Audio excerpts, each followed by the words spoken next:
بسم اللہ الرحمن الرحیم۔ السلام علیکم عزیز بہن بھائیوں، جب انسان پریشانیوں میں جکڑا ہو اور وہ خود کو بہت بے بس محسوس کرے تو اس کے پاس اس کے علاوہ کوئی حل نہیں کہ وہ اللہ کی طرف رجوع کرے اور اللہ سے بہت زیادہ دعائیں مانگے۔ اب سوال یہ پیدا ہوتا ہے کہ کون سی دعا مانگی جائے جس سے اللہ ہماری پریشانیاں دور کرے اور ہمیں آزمائشوں سے باہر نکالے۔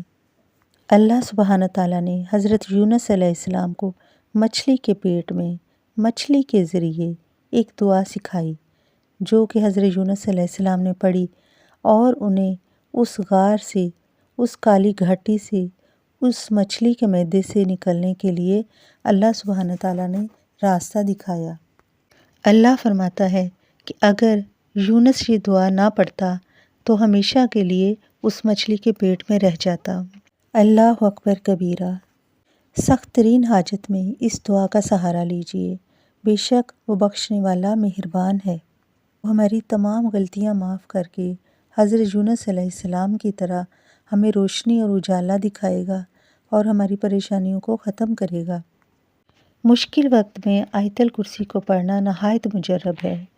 اللہ سبحانہ تعالیٰ کو اپنی تعریف بہت پسند ہے، اور آیت الکرسی میں اللہ سبحانہ تعالیٰ کی تعریف بیان کی گئی ہے۔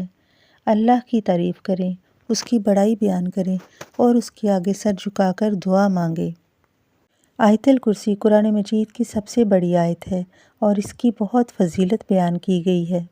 ایک اور نبوی دعا، استغفر اللہ ربی من کل ذنب واتوب الیہ، میں اللہ سے ہر گناہ کی معافی مانگتا ہوں اور اللہ ہی کی طرف رجوع کرتا ہوں۔ جب اللہ اپنے بندوں کی توبہ سنتا ہے تو اسے بہت خوشی ہوتی ہے۔ جب ایک انسان اللہ کے سامنے روتا گڑ گڑاتا ہے تو وہ اسے ضرور معاف کرتا ہے۔